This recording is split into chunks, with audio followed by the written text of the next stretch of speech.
see you soon as you get through college. What? Keep this card. It's very valuable. I want to see you as soon as you get through college. You have what it takes. We need your spirit in my business. I have a big future for you. You cannot fail. Don't forget. Who are you? I didn't quite catch the name. I may not look just like him, but I have opportunity. Oh.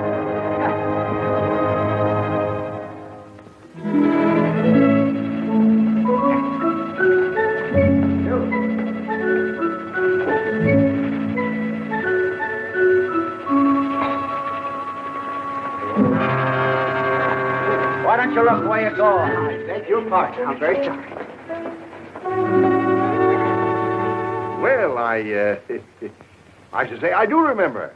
I should certainly hope to kiss a pig if I didn't. Thank you. Now, let me see. That was football, wasn't it? Or was it ice hockey? I go to everything. Football, Mr. Waggleberry. Football, of course. And I presume I promised you a job. I usually do when I get excited. Oh. But you shall have it. With me, your promise is a sacred pledge. My word is my bond. My handshake is like a certified check. My check is like a... He who loseth honor loseth everything. Right. We don't start people at the top, you understand. That would be too easy. We do it the American way. We give them an opportunity to work up from the bottom. What satisfaction. What the feeling of accomplishment you will have when you are able to look back from whatever rung of the ladder your go-getiveness would have placed you on and say, I did that. Yes, sir. Fine. You know nothing about the advertising business at all, I presume? Well, Good! Then you won't have anything to unlearn. You'll be able to start right in the basement, and your rise will be all the more spectacular. Every man is the architect of his own fortune. Excellent. I've ideas. You could almost say bursting with them. But contain them, save them. Don't squirt them all out at once. The idea department is a little congested at the moment. It always is, for that matter. There never seems to be any shortage of, but that would only depress you. I'll tell you what I'm going to do for you. I'm going to find you a little nook in the bookkeeping department. A regular little niche. You could almost call it a cranny. The rest will depend upon you. Well, thank you very much, but these ideas... How I envy you this chance you're receiving today. My father unfortunately left me the business. Oh. Just one of those things. You have no personal fortune, I hope. Well, no, sir. Great, and probably only the clothes you stand in. Well, not exactly. I mean, this isn't my other suit. Oh, isn't it? No, sir. Well, no matter. Clothes do not make the man. On the contrary, as Shatner said to Marx, it's man who makes the clothes.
Yes, Will. Where the boss would like to see you. Oh, me? Oh. By the way.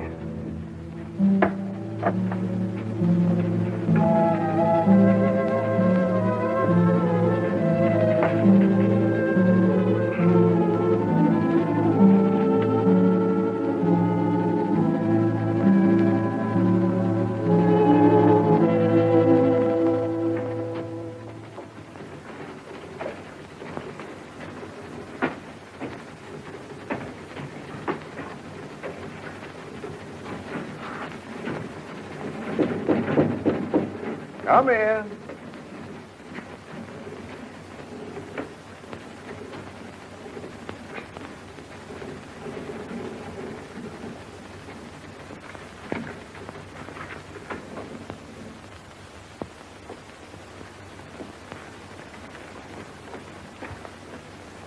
You want to see me, Chief?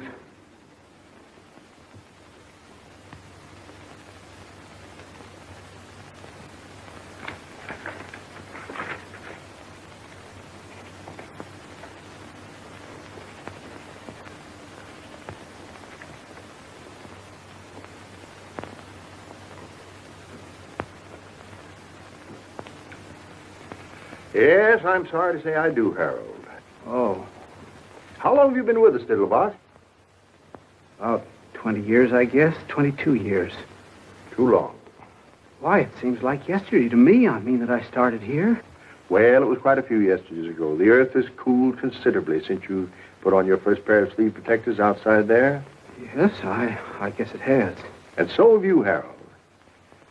So have you.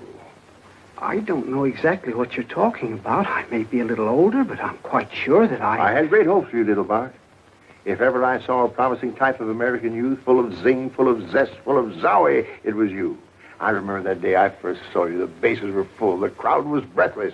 You strutted up to the plate, swinging 3 bats at once. What? Oh, no, it was hockey, wasn't it? Ice hockey, of course. You got the puck, and it wasn't? Well, what does it matter anyway at this point? A man is only as young as his arteries, Harold, and a firm is only as young as its employees. My father fired anyone who got to be 50. Man, woman, or child, it didn't matter to him. That was his motto, the cornerstone of his success.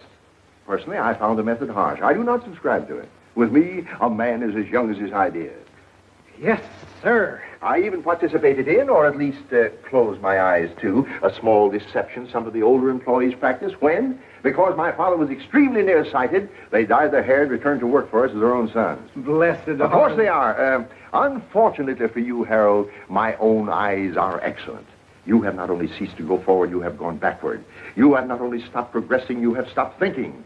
You not only make the same mistakes year after year, you don't even change your apologies. You have become a bottleneck. You are the living proof of the low quality of work we demand of our employees, and a bad example to the younger employees who figure that if you can get away with it, they can too, and they don't have to be any better than you are, which is zero. What? There are no buts. I have bought you a Swiss watch, 18 carats. It chimes. It is properly inscribed with gratitude and love and kisses for 20 years devoted service and so forth and so forth, and I herewith present it to you. Here is also a check for $2,946.12, which represents your savings deposited with the company. I'm surprised you haven't saved more in 20 years. I had a lot more, only it was invested in the preferred stock of the company, and you remember what happened in 1929. Oh, yes, I remember. Of course, it was just as hard on all of us. You know, the little and the big. We all shared and shared alike, but that's all water under the bridge. Goodbye and good luck. And as a parting thought, I want you to know that this is hurting me much more than it is you, Harold. Much more. Thank you very much. Goodbye. Don't let it get you down. Thank you.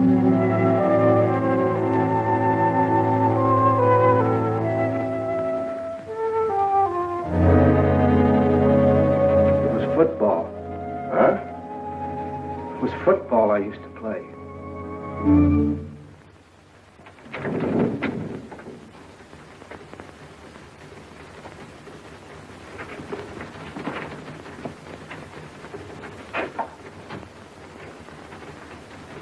Sorry, Harold.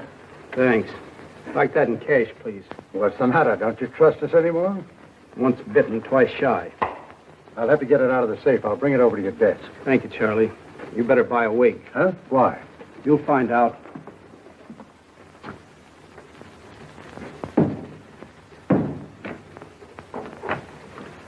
Here you are, Harold. Thanks, Charlie. Just endorse it.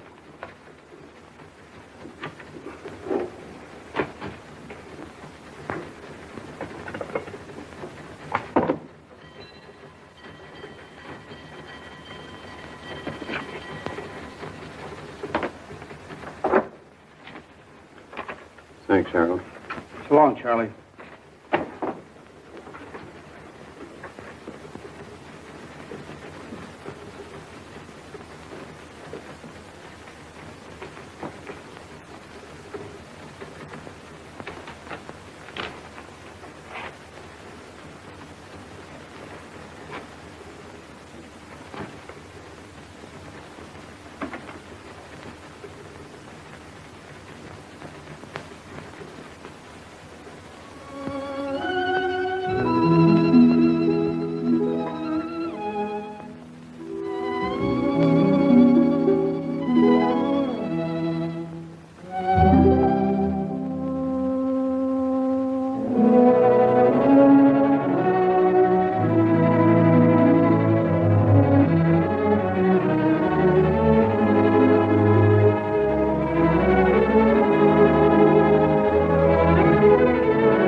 Oh?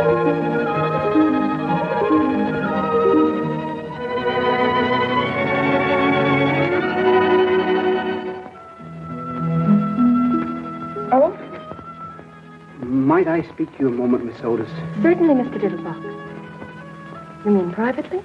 Well, with some privacy. Could look for something in the private letters. I never find anything anywhere. Splendid. I'll join you in a moment.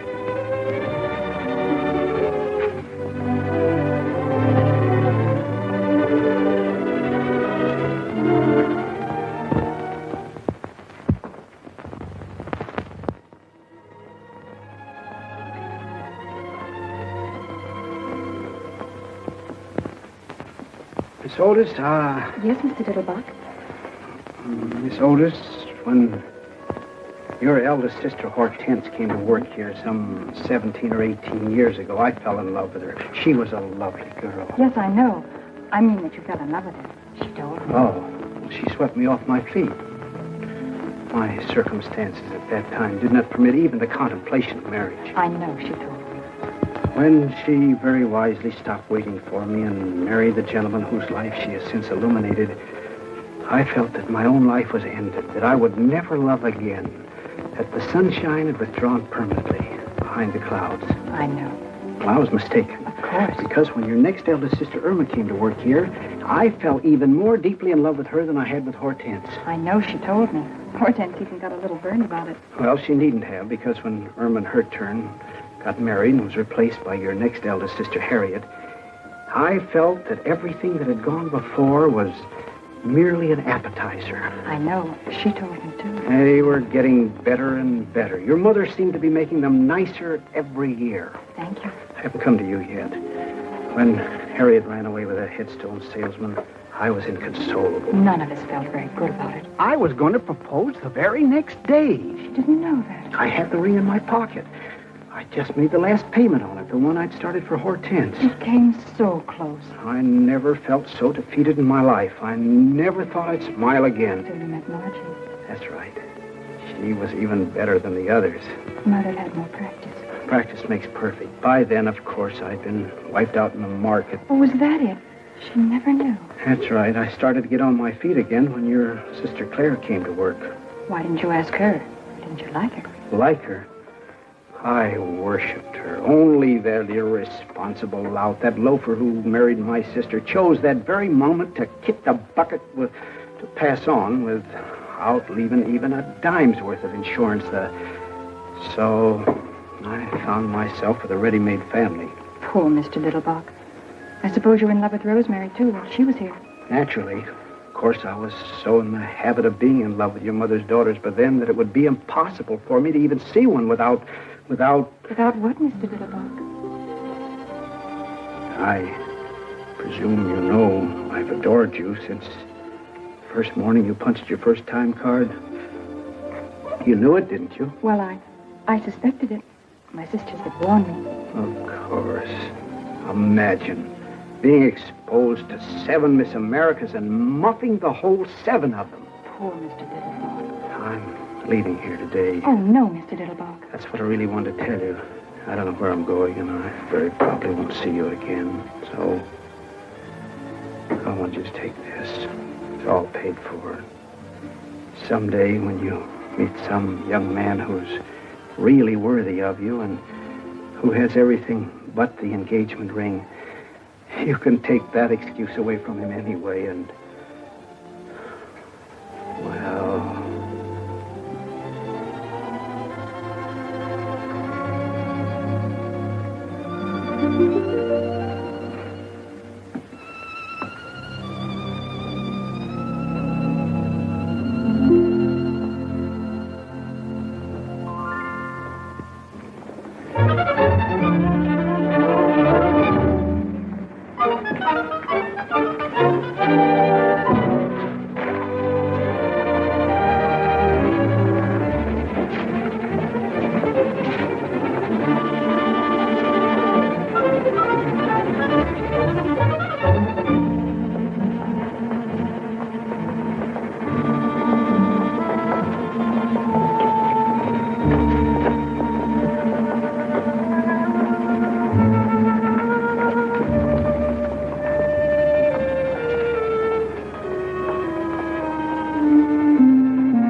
Confidentially, I left my money on the dresser this morning when I was leaving. You couldn't let me have $4.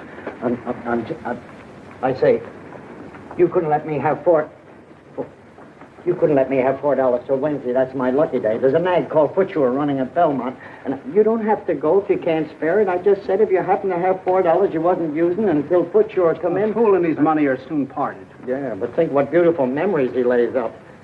How about $2 till tomorrow? He who lendeth money endeth friendship. Oh, that's all right. We ain't friends.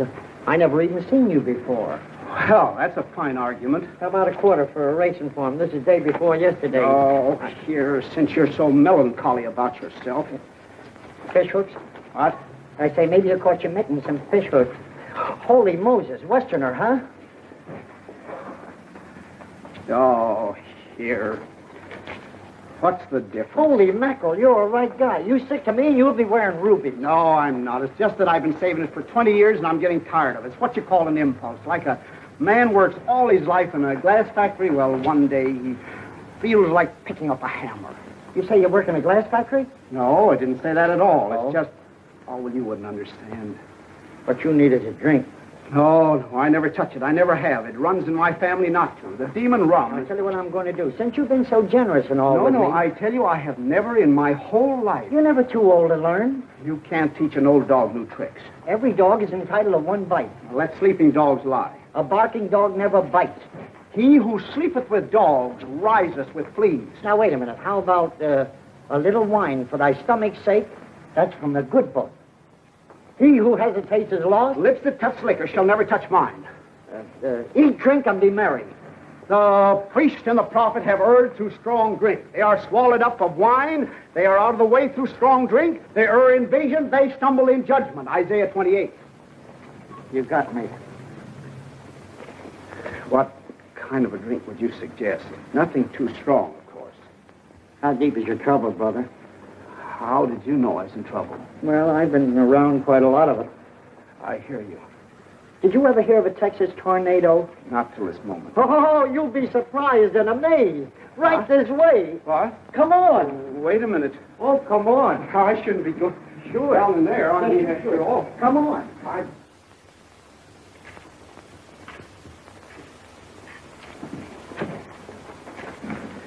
Don't flash that roll in here. I wouldn't want anything to happen to it. a wise man keepeth his own counsel. Fine.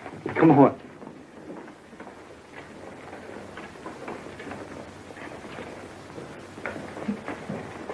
Come on.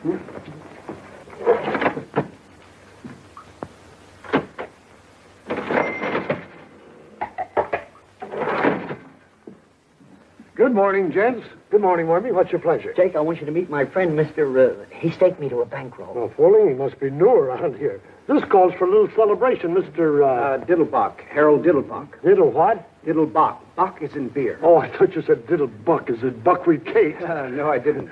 The brother Diddlebuck back. What's the matter with me? Bach. Oh, yeah, Bach. He's in some kind of trouble. Who is He's it? about to have his first drink. His first drink? Uh-huh. Well, drown my kittens. This is quite a moment. You mean his first this morning, or really his first ever and ever since he was weaned? I have never partaken. Now that I've had time to think it over, Yes, sir. You never know how the other half lives. You aroused the artist in me. it was just an impulse. Well, obey that impulse. Why don't you have a cigar? Have a cigar? Yes, sir. I'd like to make you something. Something you would remember. I wouldn't want anything, I mean, if I had anything at all, nothing potent. You understand? You'd never feel it. I was thinking of a Texas tornado. Oh, not for an occasion like this, Wormy. A tornado's a perfectly reliable commercial drink for conventions and hangovers and things like that. But this is almost, is the word vestal? Huh? I mean, it ought to have organ music. I wouldn't want anything. I mean, opportunities like this come along all too rarely for a man with his heart and his work. Tell me, Mr. Diddleback, where were you born? What? Nebraska. Corn. And in what year, please? 1901.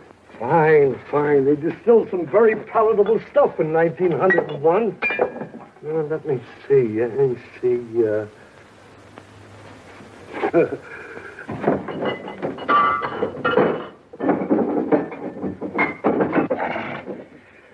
I wouldn't do this for everybody. I wouldn't want you to. You leave it to me. You just leave it to him. 1901. 1901, a sort of meeting of old friends, brothers under the stars. It ought to help your personalities to get together. Or don't you believe in astrology? I've never thought much about it. If you're making that for You me... believe in personalities? I suppose so. How about posterity? What? Posterity's just around the corner. Now, just a couple of technical questions. Would you like it frappe or flambe? How? Do you like ice skating or turkey span? I used to skate a little. Frappe.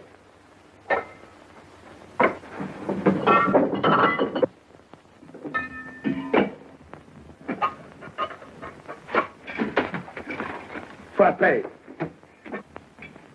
Now, would you like it sweet or sharp? I don't really... How do you take your coffee? I take milk. You've answered my question. You prefer showers or sit baths? Well, we have a shower over the tub, but there's always the danger stepping on the soap. Vodka. What? With vodka, you don't care what you step on. You can step on snakes. Now, wait a minute. Now, just relax. One final question. Do you prefer the taste of rosemary or wormwood? Who or who? Do you like Benedictine or absinthe? What?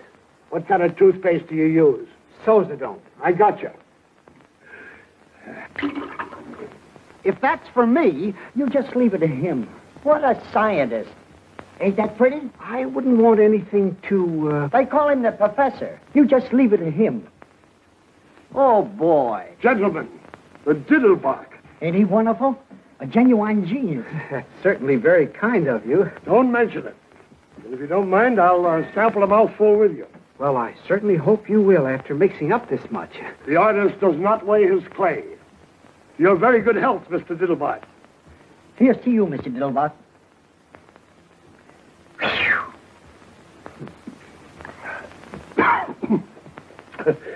Ain't that something if I do say so myself?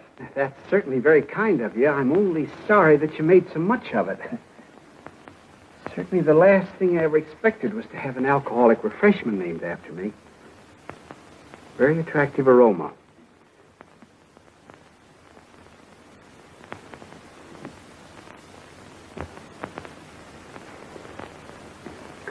Very mild. Nothing to it. I wouldn't say that. But it has always seemed to me that the cocktail should approach us on tiptoe, like a young girl whose first appeal is innocence. What a poet. Here's to innocence. Bottoms up. Over your ears.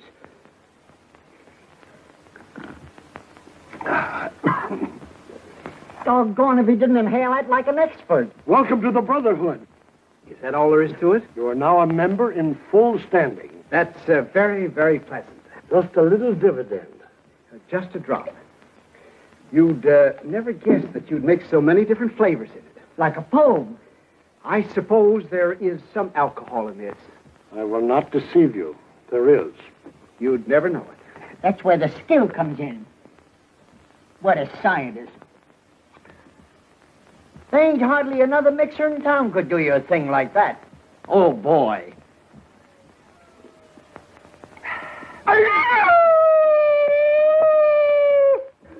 Lovely. Just like velvet. What was that yelling? Did you hear something just then? To innocence. And still more innocence. What is that yelling I keep hearing? Or is it my imagination? I wouldn't drink too many of them too fast if I were you. You know, just beginning and all. It ain't as if anyone ever drank a Diddlebock before. You can't tell what it'll do to you. This lemonade. Shake up another batch of it. Shake up a bucket of it. Oh, wait a minute. What are you talking about? What are you looking at? Who, me? Nothing. Hurry it up. What is that yelling I keep hearing? Say, is somebody strangling a horse around here? You know, I thought I heard something. Everything's under control, Mike. It was like a sneeze, and yet it wasn't like a sneeze. It was more like, what's the matter? Won't you have a little drink while you're here? No, thanks. Not while I'm on duty. The Diddlebock isn't really a drink. What? It's just a little thing I invented in Brother Diddlebock's honor. It's more like a fruit cup, really. A fruit cup with sex appeal. Thanks, just the same. Thank you. Very fine fellow. One of the finest.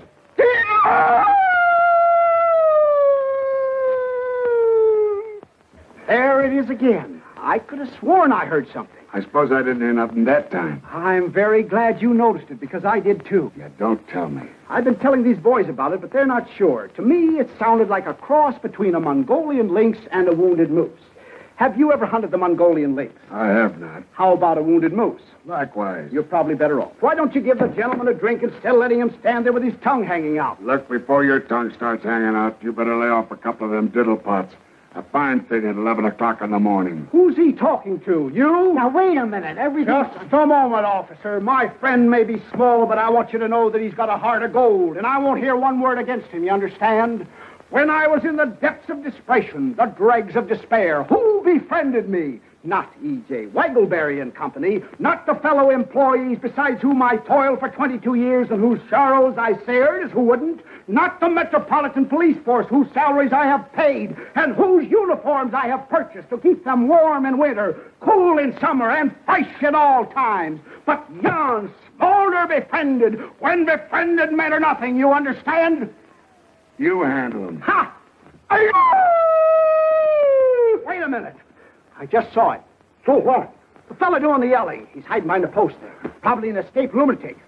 I don't see anybody, Mr. Diddlebock. What do you mean you don't see anybody? You can't see that old crackpot with the spectacles? Why, that's you, Mr. Diddlebock. Me? That old tramp? Why, that doesn't look anything more like me. Look at that collar. Looks like a horse collar. Oh, it ain't so bad, Mr. Diddlebock. How long have I been looking like this? You've always looked like that, Mr. Diddlebock, at least ever since I've known you. Why, this is an outrage. Look at that old scarecrow. Look at that suit. Look at that hat. Look at that face. Oh, it ain't so bad as all that, Mr. Diddlebock. It's worse. Why, I wouldn't trust a face like that to empty a spittoon. Oh, yes, you would, Mr. Diddlebock. Are you positive that's me? 2 will get you 12. Then where is there a barber and a kid furnishing outfit? This is a calamity that must be repaired immediately. Right upstairs, Mr. Diddlebock. Only what? Don't you think you better sit down a little while Sit first? down? Why should I sit down? Do I look tired? That's the trouble with the men of today. They don't enjoy. They have no stamina. Look at our forefathers. Look at Washington. Look at Valley Forge. Look at the pioneers.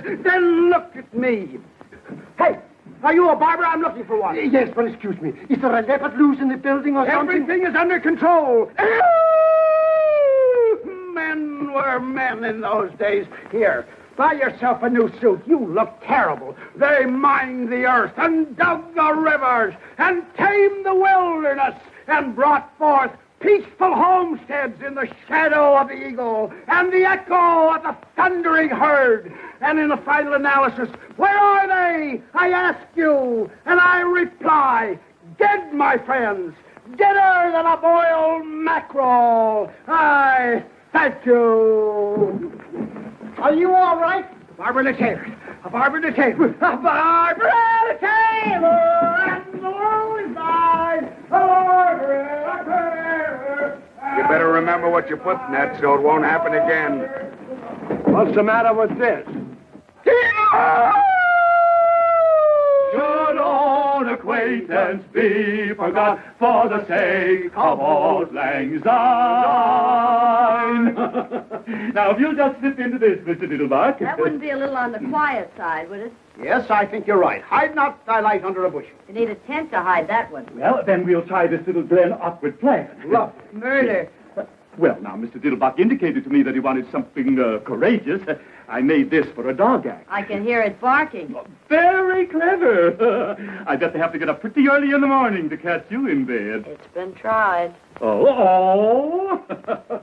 Well, now, suppose we try this little pinstripe. Why? Well, we just thought, the young lady and I, that this was a smidgen on the loud side, a mildy. Oh, you did? It's the check within the check within the check that turns my stomach. Oh, it is. How true. Hello, Max. How depressingly true. Who's the tosspot? That's my friend, Mr. Diddlebock. Now, that would call for a waist measurement of about 32. Excellent. I'll be back in a flash, and you won't know yourself. Excuse me. Well, so long. Better luck next time. Just a moment. Why are you giving that lowbrow your money? Lowbrow? Now, wait a minute. Now, here, wait a minute. This is Max, the bookies man. Don't you remember that goat I was betting on? This goat? Listen, Chester. No. Footsure. He lost. Why do you bet on goats? You want to bet on something? Bet on horses. They run faster. Yes, sir. You say this animal lost? Totally. I see. Well, now is the time to turn defeat into victory through a clever maneuver. Yes, sir. Now, who are the contestants in the next sprint? Let's see. Windowpane, Butcher Boy, Senor Pepito. Oxnose, Pepper Pot, Crazy Maisie. Get a joy. These handles.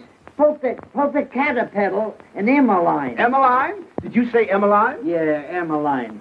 Devoid of speed. Probable odds 30 to 1. Emmeline was my mother's younger sister. You don't tell me. Oh, yes. She was a little shorter than Mother, though. A little plumper, too, but a very pretty girl. That's remarkable. Avoid her like poison. She had the prettiest blue eyes. But she's 30 to 1. But no bookie pays more than 15 to 1. I'll take 15. Don't you understand what odds mean? I think so. They represent a difference of opinion. Right. Well, my opinion is Emmeline. She must be a beautiful goat. I mean, if she's a horse. Oh, well, all the better. They run faster. I don't want to hurry his man. But if anybody still wants to get a bet down, I get 15 to 1 for Emmeline. especially if she wins. $1,000. $1,000. $1,000? You mean on the nose? Wherever you put it. Now, wait a minute. Take it easy, will you? Don't get excited. It's nothing but a symbol that costs practically nothing to print. There is no shortage of it at any time. Don't do that, Mr. Diddlebock. You have to take chances in this life. Will you take a grand on Emmeline? No, you don't have to take those kind of chances. 15 to 1. Don't do that, Mr. What do you mean am I Diddlebock? playing? Nonsense. You didn't know Aunt Emmeline. I got the dough right here in my mitt.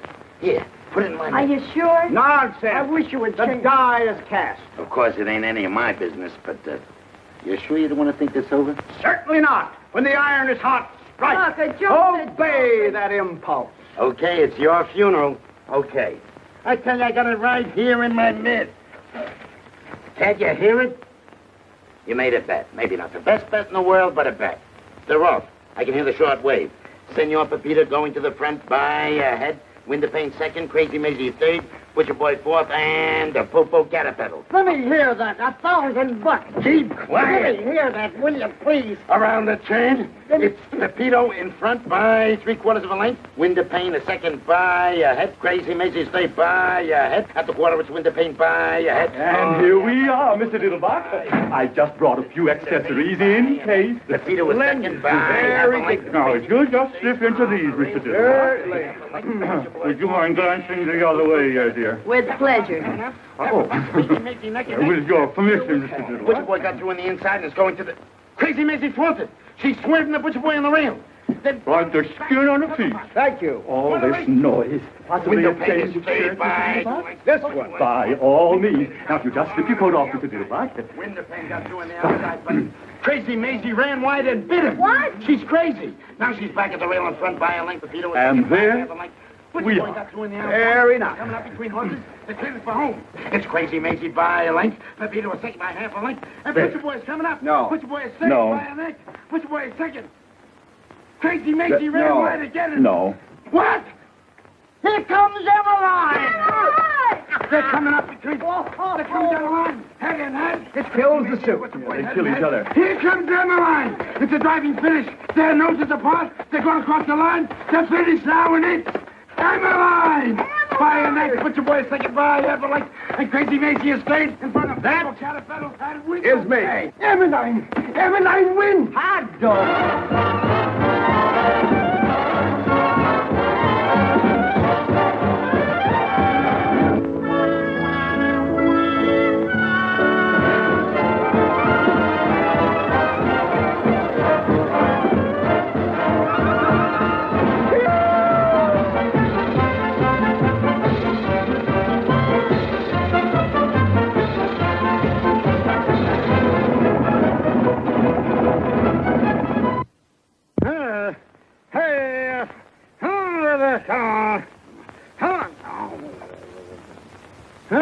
Wake up, you nasty thing. A fine brother you turned out to be. I work and slave and give up the best years of my life to make you a home full of charming, womanly touches and keep my children pure-minded. And as a reward for all this, you come rolling home at midnight in a condition which I, for one, What's Mr. so late Diddlebock... about midnight? Yes. But where were you all day Wednesday? All day Wednesday. All day Wednesday. You were drunk, that's where you were. Drunk as probably rolling in a gutter someplace. All day Wednesday. What are you talking about, Flora? I never had a drink in my life. Coming home on horseback. Horseback? Waking up all the neighbors. On horseback? And when old Mrs. Chauncey called out the window, the night was made for sleep, Mr. Diddlebock. You and your drunken friends had to holler back. The night was made for love, Mrs. Chauncey, or have you forgotten? I said that? Said it. You sang it. Where's my suit? Well, you came home in this thing. What is it, a horse blanket? It would look as good on a horse as it did on you. You mean I actually walked the streets in this? You rode horseback in the streets in it. Wonder if anybody saw me. Oh, no, of course not. You probably didn't attract any more attention than Lady Godiva in Macy's window at noon. Form-fit Franklin, featuring the figure phenomenal. Form-fit? Wonder if I get my money back on it. You could try, but I doubt it. You might see what you can get on this while you're at it. Oh, take it off, will you? I feel bad enough as it is. And a fortune. I had thousands. I had all my savings in one big... Wait a minute. I had tens of thousands. You had tens of thousands. I tell you, I did. Where are my pants? Maybe you threw them out the window. I tell you, I had a fortune in them. You had a fortune in them. And where did you acquire this fortune, may I ask, if I'm not too inquisitive? Is there such a thing as a goat race? A goat race? No, I remember. It was Mother. You say Mother was racing someplace? Where's the bee? That's right. Were there any other angels in the race? It was a horse race. You know what a horse is, don't you? What's the matter with you, Flora? First, I bet on a horse called Emmeline. You remember Aunt Emmeline? She won easily, naturally. Then I took the $15,000 I bet on Emmeline. $15,000? That's right. She paid 15 to 1. I took the $15,000 I bet on Aunt Emmeline and bet it on Mother. On Bertha B. Bertha Bierhofer. You remember your own mother's name, don't you? Yes. And she won, too, I suppose. Easily, I presume. You must be on the millions, you presume. I seem to remember a big fat man someplace where there was some very pretty girls dancing the tom-tom and slinging their garters around. Oh, I see it. This big fat man, big-hearted mower, was it? Generous Jake. He was always smiling. He had a big happy smile, like a shark. He had it right in his pocket for me. He said, all in cash. All he had to do was reach right in and pull it out. He said? That's right. But the government didn't want anybody to have that much in cash. That was it. It wasn't patriotic. For him? That's right. When I said, I suppose that's why they want you to put your money in bonds. He said, bonds, Brother Diddlebock. When they say bonds, they mean investments. And have I got an investment for you, Brother Diddlebock? And what was it? I don't remember. Well, I'll tell you what it was, Brother Diddlebock. It was a drunkard's dream. The horses were nightmares, and the money is just something you never had and are never going to get, Brother Diddlebock, because you're just an old failure. So just get into your clothes and go down to the office and walk in as though nothing had ever happened, and probably you'll find nothing did happen. What about Wednesday, Flora? What was I doing all day Wednesday? Don't tell them you had a cold. They probably had drunks working for them before. I just don't believe it, Flora. If I could only find those pants.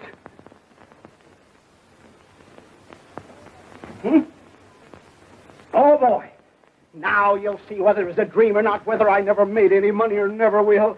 Just feast your eyes on that. Yeah.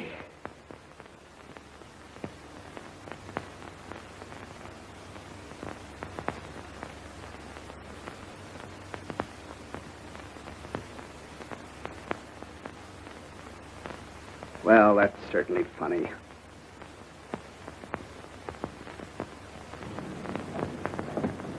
Good morning, sir. Good morning. Shall I follow you, sir, or will you hop in now? You talking to me? By all means, sir. I said, shall I follow you, or will you hop in now? Just a moment. Why should I ride in that thing? Well, it's your cab, sir. You bought it last Tuesday. My cab? You mean including the horse? Most assuredly, sir. How else would we propel it? What'd I use for money? Why, you had tons of it, sir, and you were most generous and high-spirited with it, too, if I may make so bold. I was. Positively, sir. It took me back to the good old days. It was a gorgeous spectacle. Why, hardly anyone could render you the slightest service without you pressing a 50, or at least a 20 into his eager hands. I almost thought once or twice you overdid it, sir. Excuse me, you didn't happen to notice what I did with any of that money, did you? Or even some of it? Oh, you were most free with it, sir. The women were at your feet, sir, if I may make so bold. They were. Prostrate, sir, absolutely horizontal. The weaker sex simply adore a generous man, sir. Excuse me. You wouldn't like to buy this vehicle back in the bargain, would you? I could let you have it very reasonably, including the horse and the whole... But you've already paid me a month's wages, sir, and you gave me to understand the position was permanent. I really hate to disappoint you, but wait a minute. You don't happen to know whether a horse called Bertha B won on Tuesday, do you? By all means, won rather easily, I believe, in 201. Then what did I do with it? You mean the kale? Yes, and where was I all day Wednesday? You mean where weren't we, sir? Oh, it was like the good old days. You'd say Algernon. Your name's Algernon. My name's Thomas, sir, but you had difficulty in remembering it. You called me Algernon James Macbeth, and even Othello once or twice. Excuse me, but... Morning, Mr. Diddlebock. I thought you'd be over there, but since you wasn't, I come over here. Morning, Hamlet. Good morning, Wormy. Now, before you do anything else, you got to see about getting them some breakfast. Getting them some breakfast. They would like to have their breakfast immediately, if not sooner. Who would like to have their breakfast? The lions. You know anything about any lions? I rejoice to say I do not, sir. The lions that come with the circus. I've been out there for 2 days. What an aroma. Just what circus are you alluding to? Your circus. And it ain't no illusion. My circus? Who in heaven's name ever gave you the idea that I had a circus? Whoever gave me the idea. You sent me out to take care of it, didn't you? Right in the middle of the party, didn't you? Just when I'm getting in good with this big blonde, I got to beat it out to Queens, just in time for an elephant to squirt a bucket of ice water in my kisser, and for one of them cats to... Well, never mind. Where the how in heaven's name did I ever get a circus? Lucky Leopold give it to you instead of the dough you won from him. Wild Bill Hitchcock lost his circus to him. Then I did win on Bertha B. Oh, sure, for all the good it done you. You said you had always wanted a circus. I did. You did and you have. You sure got your wish. I see. And we have many hungry mouths to feed. Oh, we have. I was hoping it was just a small lion act or something. Maybe one lion and a couple of trained birds, maybe. One lion. I just mentioned the lions first because they were yelling the loudest. We got 37 lions. 37? Yes, 37. We also got 14 tigers. 14 tigers? That's right. Also 7 bears, some odd jaguars, and a puma. A puma? And what a puma. That's the one. Look, we got horses, Shetland ponies. Never mind. Where'd you say this Noah's Ark is located? Over the bridge in Queens. Then what's the joker? Why did I get it? What's wrong with it? Oh, nothing, except we ain't got no tent to give the show in. You got to have a fireproof tent, and you can't get a fireproof tent. And we owe 6 months' feed bill and 4 months' back salary. And there's a plaster on every piece of rolling stock and a habeas corpus on the whole work.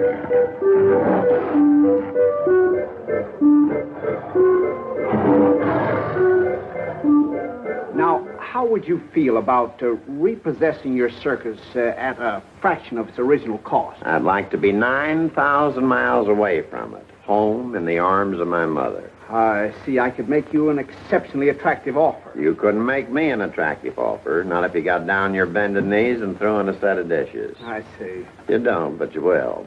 The only reason I hung around as long as I did and gambled away my stake was because they were so hungry. And you don't find many people takes pity on a lion. That's right. You got any idea how much meat a lion, not a monarch of the jungle, just a small, ordinary lion like that one there. Come here, Jackie. What? Come here. Jackie, come up here.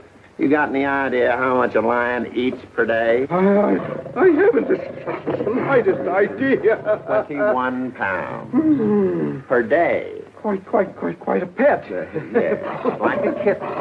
Of course, he don't get any choice cuts. Just ordinary meat, but then they don't exactly give it away either.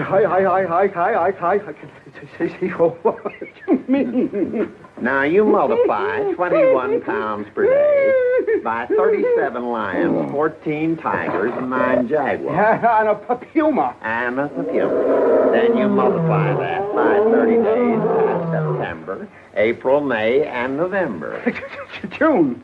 Yeah, whatever it is. But all the rest have 31, and that means one more big meal. Except February alone, and they only eat 28 times. I see. Did you ever try selling them to a big circus, Ringling Brothers? Did you ever try selling pills to Carter? Go on away, Jackie. Yes, how about offering some of them to him, too? Well, they offered me some of theirs. You did, huh? Yeah. Well, a circus must be really quite a white elephant. I'm glad you brought that up. Have you got any idea how much an elephant eats in, say a week? Hot or cold, rain or shine, 52 weeks a year regularly? I haven't the slightest idea. Well, not counting the peanuts, or the 150 pounds of bran, or the 200 pounds of oats, or the 50 gallons of pure spring water they drink to wash it down with, can your mind envision a ton of hay? A ton? A haystack. Of hay? Alfalfa. Why, that's impossible. It would die of indigestion. Nothing can eat a ton of hay. An elephant can with ease. Now, let me tell you about the hippopotamus. The hippopotamus does not, as you might suppose, live on a diet of water. Oh, hello, Guslav. Hippopotamus is all very nice, but where's the fish? Fish? Who wants Mr. fish? Diddlebock. This isn't Friday. There's a few characters out here would like to have a little word with you. Just a moment. We will speak for ourselves, if it's all the same to you, my small friend. You, sir. This is indeed a great pleasure. Mr. Diddleback, isn't it? The pleasure's all mine, sir, madam. Ethically and morally, we are not responsible for the acts of our predecessor, but sometimes, technically, we are. And now, if you'll come this way and present your statements, one at a time. This one, and now another, and now another. Have you any more?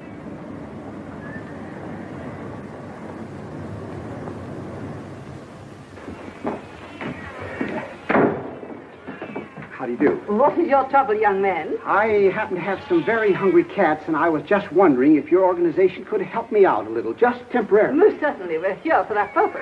It wouldn't matter about the size of the cat? Not a particle. We mother all cats. That was the desire of our dear benefactor. Very handsome man. Well, that's certainly a relief. Now, have you one or plural cats? Plural. Excellent. And the number, please? 61, if you want to count that pew. I beg your pardon? Well, in the neighborhood of 60. It's quite a neighborhood. Well, you know how they multiply. There are ways of controlling that, you know. I don't want to sound cruel, but are you quite sure that being out of work and everything, you can afford to support quite so many of our dear little friends? Well, I'd be very happy to bring over a couple of wagon loads. Oh, not permitted, or all too soon our little home would be overflowing. Especially with ours. We will help you from a distance. The important thing is that they're hungry, isn't it? Of course it is. So I'll just give you a requisition for, you can fill it at the back door, for, shall we say, 6 bottles of milk? Oh, let's make it 8 bottles of milk. And some nice, freshly chopped liver. About how much liver do you think your poor little darlings could manage? Well, would about 3 tons be asking too much? 3 tons? We could have took a couple of pounds of that liver. What for? For lunch. We got to think along very much broader lines than that. This is a big problem. You're telling me. I used to solve problems all the time when I was in college. Trigonometry, calculus. What a time this would be. You know something? What? I don't think I've thought in years. No fooling. I'm always thinking, always trying to figure an angle. That's because you have to. You haven't got security. You haven't got a job like I have. Like I have.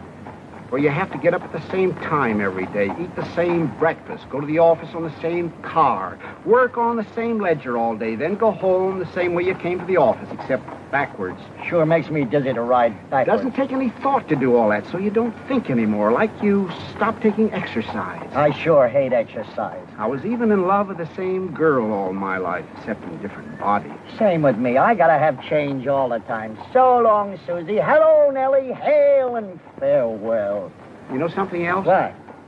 You may have been right to fire me. Huh? I'm just an old has-been. What are you talking about? If ever I seen a live wire, a good time Charlie with a rubber off his roll and a whistle for the dame, why, this little problem wouldn't have been no problem at all to you on Tuesday. Where there's a problem, there must be a solution.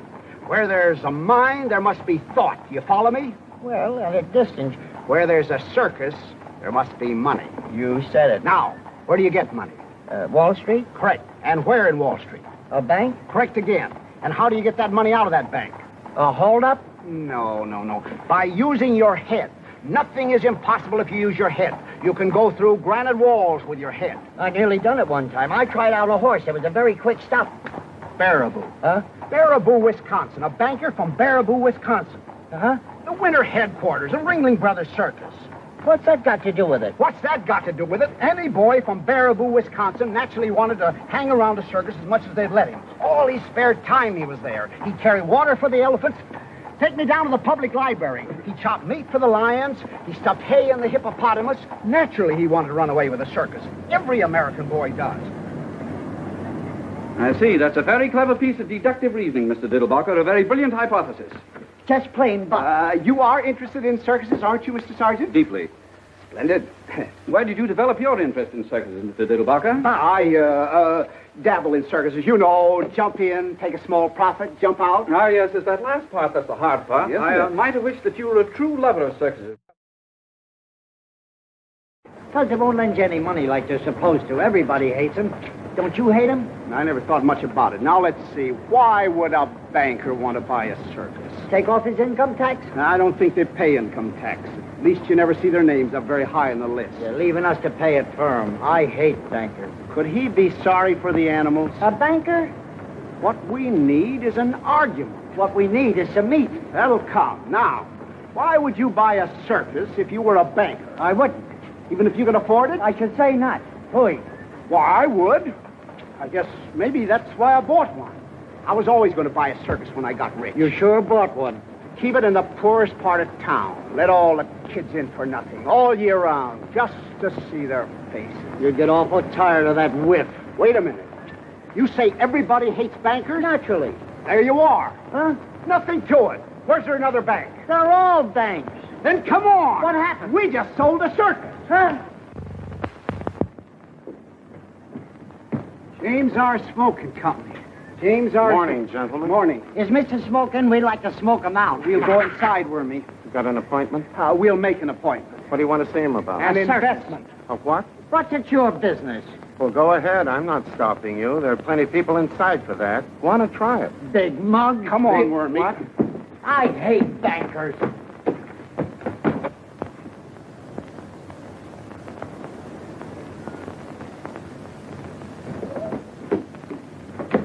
Well? Listen, you.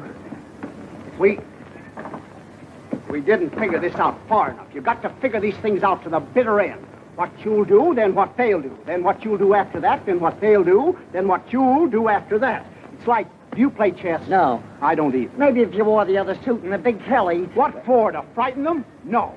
What we need is an open sesame. Well, no, where we can pick up a couple of blackjacks. No. What we need is a rule. Oh. Did you ever hear of the Trojan horse? Where was he running? Forget it. There's nothing that succeeds like success. No. Like thought. With thought, you can penetrate granite walls. Right, Big Mug.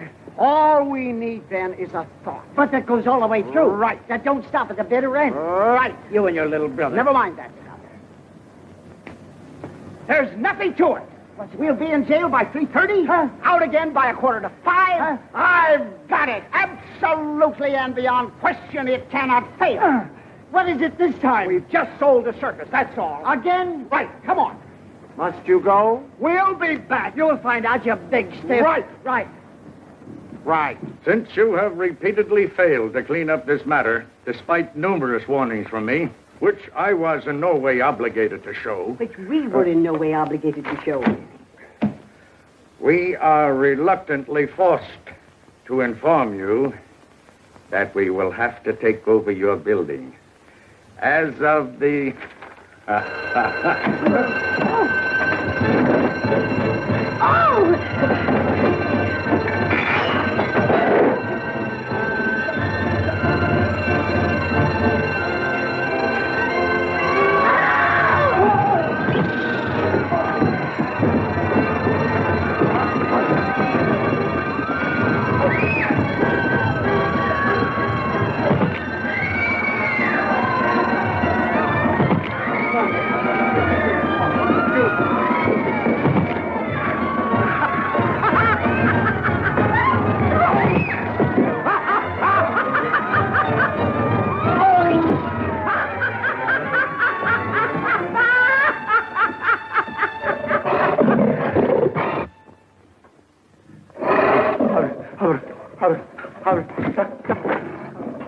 I hope we're not intruding. Mr. Smoke, I presume? I wonder if I could have a few moments of your valuable time. Mr. Smoke. Where are you, Mr. Smoke? Now, wait a minute, Jackie.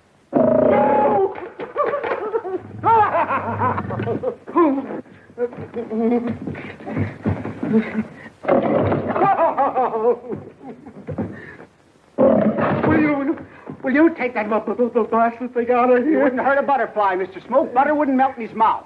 Give the gentleman your paw, Jackie. Here, give Mr. Smoke a drink. It's nothing. It's called the Diddlebock.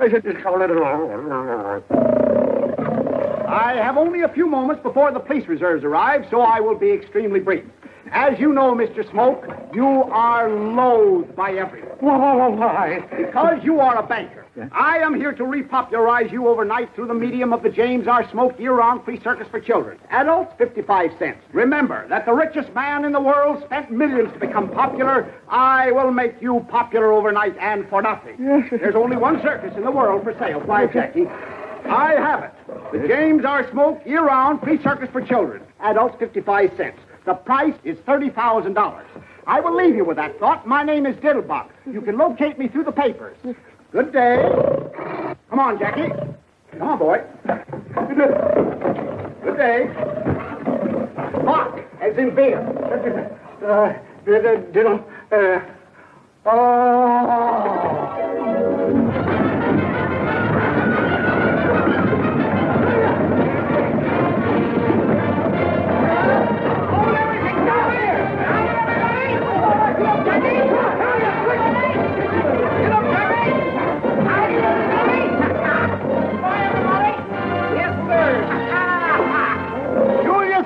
Year-round free circus for children. Remember those words. Adults, 55 cents. As you know, Mr. Margoff, you are abominated by everybody. And my plan is to make here, have a drink. It's nothing. Stand back, Mr. Wild Animal. Stand back,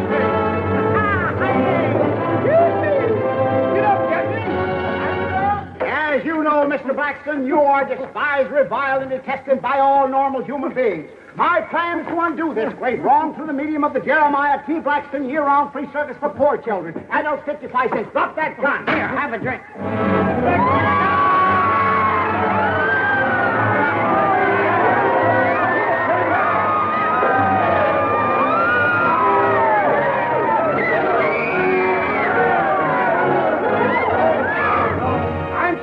Break in only like this, but I want you to know about the McDuffie year-round free circus for poor children. Adults, 55 cents. As you know, Mr. McDuffie... Just a minute, young man. What do you mean crashing in here without being announced? What you got there, a dog? He don't smell nice. Why don't you give him a bath? I'll get out of here before I ring for the janitor. No. If I can never find that pesky bell, and have you escorted to the street pronto. Go on out now. The McDuffie circus would make you very popular. I don't want to be popular. I don't like nobody, and nobody likes me. If it's all right with him, it's all right with me. Here, have a drink. Yeah. Certainly, that's the one thing I do like. The McDuffie circus will probably... Very nice. Man's only friend. Now get that dog out of here. I hate dogs.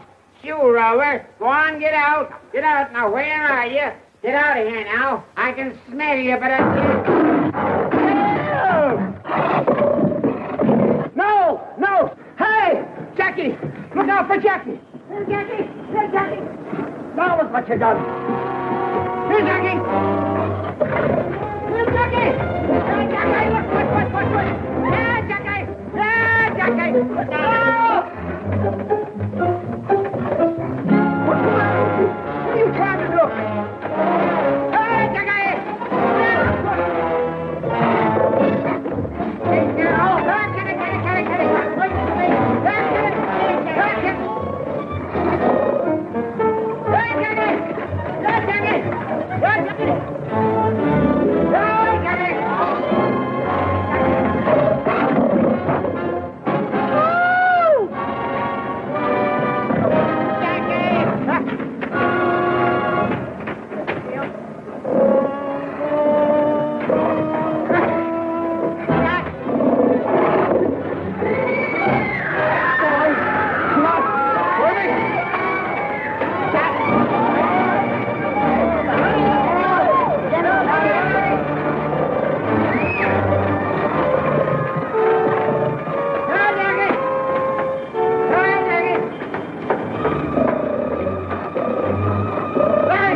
All right.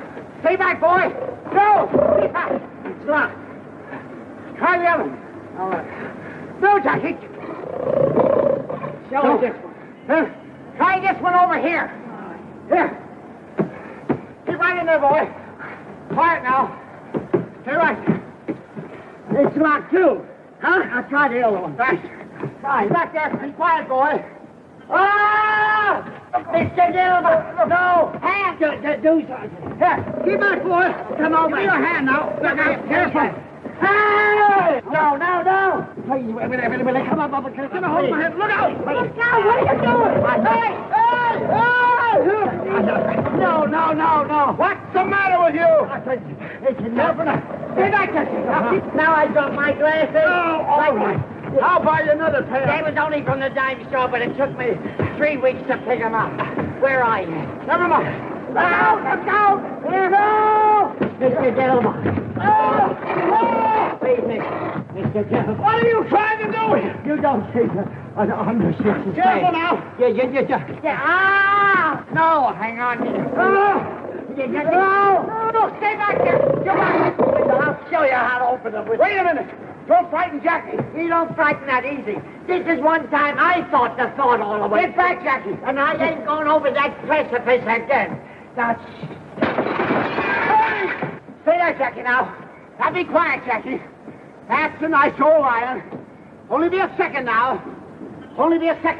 Be careful, boy. Oh, no. What's wrong? For heaven's sake.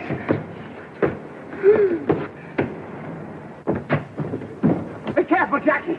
Please, stay back there now. Stay still. What's the matter with you? Be careful. I want to cut your arm off. I thought I told you not to make any noise. How can you throw a telephone through a plate glass window without making any noise? You throw it through 2 plate glass windows. Oh, what a mess.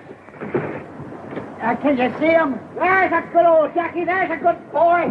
Oh, see there? There's a good old Jackie. There's a boy. But just let me get you. Have you got a hold of me? Right by that coat. Hang on now, I get a change. I got you. Right, Jackie, get your tail out of the way now. Hang on. Now, miss. Easy now. No. Hang on to him, Mr. Diddlebock. No. Get quiet, Jackie. I almost did it back there. Get me in the finest.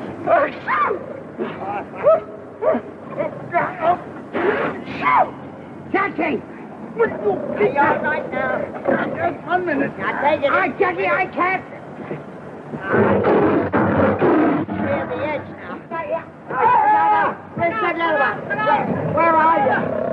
I got you. I better get over my foot. Oh. Quiet now. Yeah.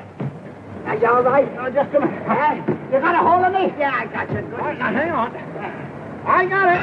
Oh, no. I see. Throw the tail up from around Jackie's, the chain from up around Jackie's neck. I see. Now, and you got a good hold of it. Just a minute now. Hang on. What? What's the matter? I'll show you. If I only had my glasses. Okay, now, hang on. I got you. There I go. Yeah, got you. I can't feel you holding me. I got you in a death grip. You got me good and solid. You betcha. There I go now. Be careful now, Mr. Diddlebock. I got it. You got a good hold on me. Sure, I got you. But why is your voice so far away when your coattails are right here? What? Where me? Help me! Help! Where me? Mr. Diddlebock! Hurry, somebody, help me! No, Jackie! Give me your hand! Where me? Help me, Mr. Diddlebock! Here I am, way over here now! Over where? That's a cut! No! Do something, Wormy! Do something way over here, Wormy! No, Jackie! Hey! No! Hurry up! No! Mr. Diddlebock! Mr. Diddlebock! Hurry up, Wormy! Oh! Have you got him? Come on, boy! Have you got him now? Can you reach me? I'll get something! Something! Where are you? This thing I can get a hold of. There it goes, not everything. Everything gets in your way. Mr. Diddlebock! Hold on a minute. Come on, here I come. Come on, grab a hold of that. Come on, boy.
Don't do it!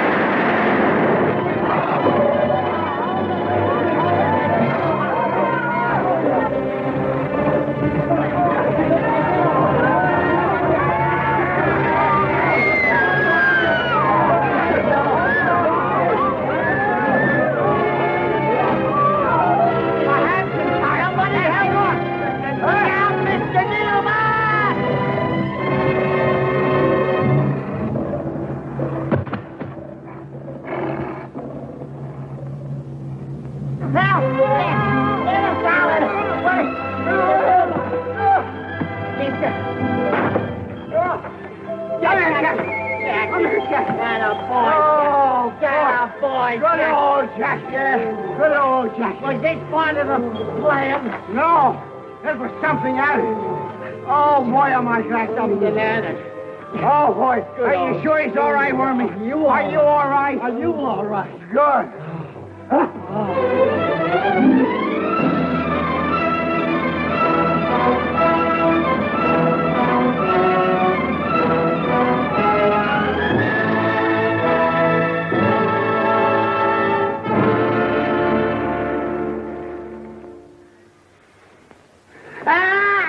Wait a minute. Look out! Hang on. Help! Hang on! Help! Hang on! Help!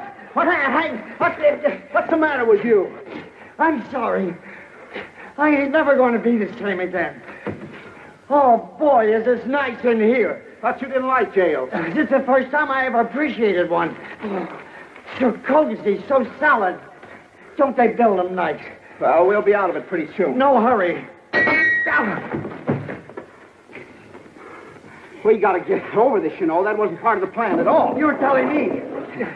Now, let's see. I said that we'd be in jail by 3:30. We are, and I love it. And out again by 4:45. We ain't, and it's all right with me. Good old Jackie, did you stick your neck out? They ought to be here with certified checks. Who? The bankers. They have to come with certified checks. There's nothing in this world as strong as a good idea. Never has failed, never will fail. It cannot fail. The thought is planted. One more second, they could have planted us, too. Can you imagine watching a trapeze act? Oh! And the cop. Who? The bankers. Now, you just watch. Pretend to be indifferent. Right.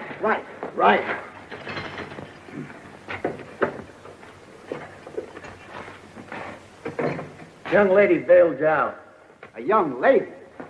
The banker's secretary. He sent her over. Come on.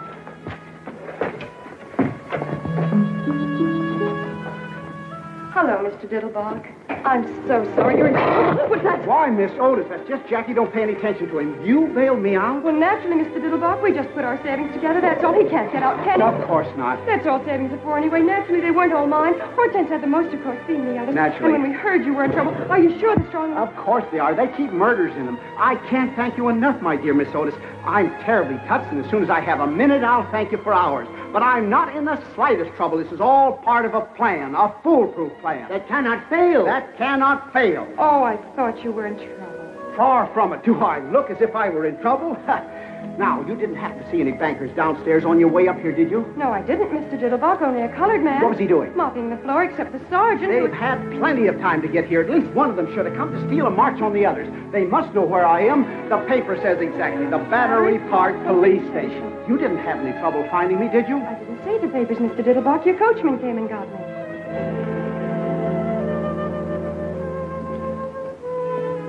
Why, there's life, there's hope, sir. And while you was acrobaticking this afternoon, I was thinking to myself... Thanks.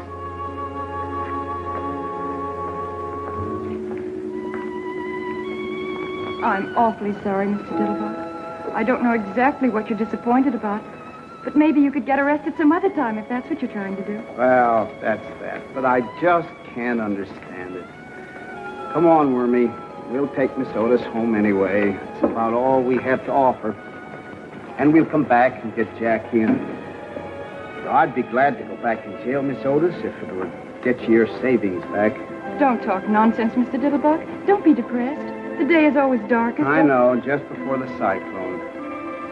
Say, What's the Battery Park Police Station doing on Canal Street? The Battery Park Police Station, too? Yes, that's where the paper said I was. Oh, they couldn't take you in. There wasn't room. Some roisterers of some kind got in ahead of you. Or they didn't like lions or something. Then where is the Battery Park Police Station? Why, in Battery Park, sir, naturally. And what are you waiting for? Get in. You see what I told you? Hot dog, let's go! Let's go!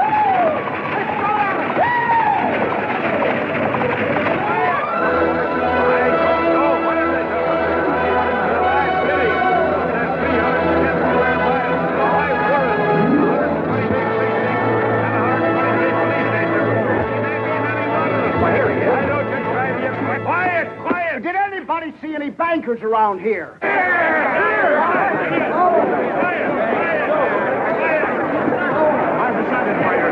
didn't hear just what you said. I'm decided by you. I'll take it.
Do you feel better now?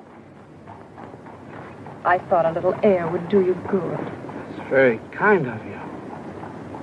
Oh, yes, this is my cab, isn't it? What a day. Say, was I hanging off a line from a building, or did I have a nightmare? I'm afraid you did, Mr. Diddlebock. I mean, hang off the building. But I really wish you wouldn't anymore now that it isn't necessary. You wish I wouldn't. I mean, now that you're a member of the firm and everything. What firm is that? Why, Waggleberry and Company, where you always work. You say I'm a... But of course you are. Mr. Waggleberry said that Sergeant's free circus idea was the best advertising idea he'd heard of since Brody jumped off the bridge. And then when you got the accountant on. You say Sergeant bought the circus? Oh, no, he already had a circus of his own. Ringling Brothers, Barnum and Bailey bought your circus. Ringling Brothers, Barnum and Bailey? You mean for money? He certainly didn't buy it for peanuts. But I thought that there were some bankers. Weren't there some bankers who wanted it or something? Oh, yes, but they didn't want it as much as Ringling Brothers, Barnum and Bailey wanted it. They just wanted it for the free circus idea, which Mr. Sargent already had, which made you a member of the firm. But Ringling Brothers, Barnum and Bailey really wanted it. The bankers never got any higher than $150,000. $150,000? That's right. But when Ringling Brothers don't like something, they really don't like it. Don't like? They don't like free circuses. $175,000 worth they don't like them. Here's your check. $175,000. I'm so happy for you, Mr. Diddlebock. I mean, so much happening in such a short time. I'm very proud of you, too. You must be terribly intelligent. I beg your pardon, Mr. Diddlebock? $175,000. That's right. You see, it's written... Oh. It's written twice. Oh, you're wearing it. The engagement ring. I remember now. $175,000. How beautiful it looks on your little hand. I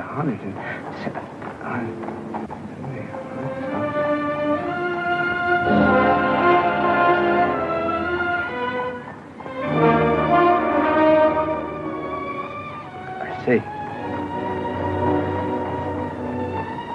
What's the matter, Mr. Diddlebock? This ought to be the happiest day of my life. The unexpected job, the unexpected money, But it isn't. Funny, isn't it? I'm not quite sure I understand, Mr. Diddlebock. What's so difficult to understand about it? I just said that I'm very happy for you. If I didn't say it, I meant it. I've just made a killing in circuses. I am, you tell me, a member of a large advertising firm, and I don't know how much per year, if ever I could afford to support it's now, and once again, I've just lost one of the some girls in the world. The last one. I am naturally delighted. Excuse me for even thinking like this. Now, if you'll tell me where you live, I'll take you home. You mean you don't remember, Mr. Diddlebock? Remember what? What is there for me to remember? What I want to do is to learn how to forget. Remember that you're married? Remember that I married you. How's that again? I said, don't you remember marrying me, Mr. Diddlebock. Marrying you, Mr. Diddlebock? How could I possibly remember marrying you, Mr. Diddlebock? In the first place, your name isn't Mr. Diddlebock. In the second place... You mean you don't remember coming out to Flatbush in the middle of the night with a full orchestra? Flatbush? And waking up the whole neighborhood while you told Mother it was about time you did something about one of her daughters and then wrapping me in a long velvet cloak that turned out afterwards to be a window curtain and then galloping all the way back to New Jersey. I'll bet you Helen remember. Are you sure of your facts, Miss Otis? Am I sure? Really, Mr. Diddlebock? This is terrible, Miss Otis. I'll never forgive myself if I live to be. I mean, the difference in our age alone is this. I mean to say not that I don't worship the very ground you walk on, but I mean looking at us together, I must have been out of my mind. I was out of my mind. Why didn't you resist me, Miss Otis? Because you were irresistible.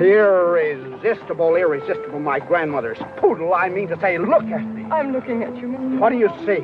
My husband. Your husband, piffle, bunk, sentimental drip-crap. Fortunately, there's still time to rectify this nonsense, this miscarriage of a...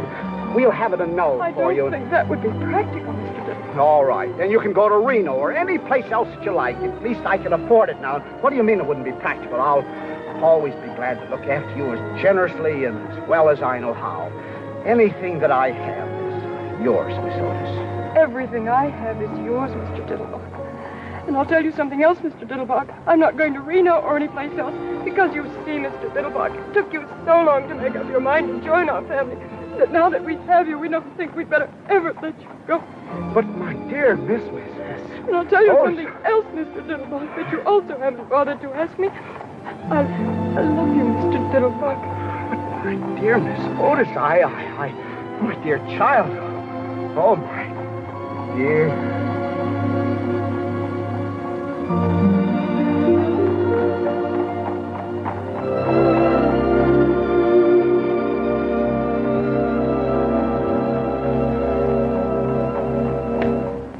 That must be what I was doing all day Wednesday.